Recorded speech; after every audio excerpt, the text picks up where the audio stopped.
আসসালামু আলাইকুম প্রিয় ভাই ও বোনেরা। ইসলামের ইতিহাসে সাহাবীদের জীবনে এমন সব ঘটনা আছে যা আমাদের জন্য শিক্ষণীয়।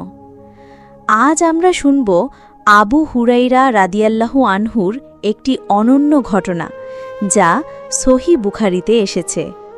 এই ঘটনায় শয়তান নিজেই এক সত্য কথা বলেছিল। আবু হুরাইরা রাদিয়াল্লাহু আনহু বলেন, আমাকে জাকাতুল ফিতর পাহারা দেওয়ার দায়িত্ব দেওয়া হয়েছিল। এক রাতে হঠাৎ একজন লোক এসে খাবার চুরি করতে লাগল। আমি তাকে ধরলাম। সে বলল, আমাকে ছেড়ে দিন, আমি খুব দরিদ্র, আমার সন্তানদের খাওয়ানোর জন্যই এই খাবার নিচ্ছি। আমি দয়া করে তাকে ছেড়ে দিলাম। পরদিন রাসূলুল্লাহ সাল্লাল্লাহু আলাইহি ওয়াসাল্লাম আমাকে জিজ্ঞেস করলেন, হে আবু হুরাইরা, কাল রাতে তোমার বন্দী কি করল? আমি বললাম, সে দরিদ্র ছিল, আমি দয়া করে ছেড়ে দিয়েছি। নবীজি সাল্লাল্লাহু আলাইহি ওয়াসাল্লাম আবার বললেন, সে তোমাকে মিথ্যা বলেছে, সে আবার আসবে। পরের দিন রাতেও লোকটি আবার এলো, আবার চুরি করতে গিয়ে ধরা পড়ল। আবার সে একই অজুহাত দেখালো। আমি ছেড়ে দিলাম। নবীজি আবার বললেন, সে আবার আসবে। তৃতীয় রাতে লোকটি আবার এলো। এবার আমি বললাম, না, এবার তোমাকে আমি ছেড়ে দেব না, আমি তোমাকে রাসূল সাল্লাল্লাহু আলাইহি ওয়াসাল্লামের কাছে নিয়ে যাব।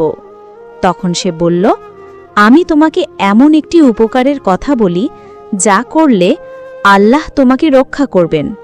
সে বলল, তুমি যখন ঘুমাতে যাবে তখন আয়াতুল কুরসি পাঠ করে নেবে, এতে আল্লাহ তোমাকে সকাল পর্যন্ত শয়তানের হাত থেকে হেফাজত করবেন। পরদিন নবীজি সাল্লাল্লাহু আলাইহি ওয়াসাল্লাম বললেন, সে এবার সত্য কথা বলেছে, যদিও সে অভ্যাসগত মিথ্যুক। তুমি কি জানো সে নিজেই ছিল শয়তান? সহিহ বুখারী হাদিস 3314।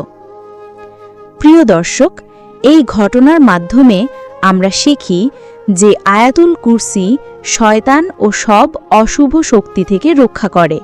তাই প্রতিদিন রাতে ঘুমানোর আগে এটি পড়া আমাদের জন্য অনিবার্য। আল্লাহ আমাদের সবাইকে এ আমল করার তৌফিক দান করুন। আমিন। ভিডিওটি ভালো লাগলে লাইক, কমেন্ট, শেয়ার করুন। নিয়মিত ইসলামিক ভিডিও পেতে চ্যানেলটি সাবস্ক্রাইব করুন।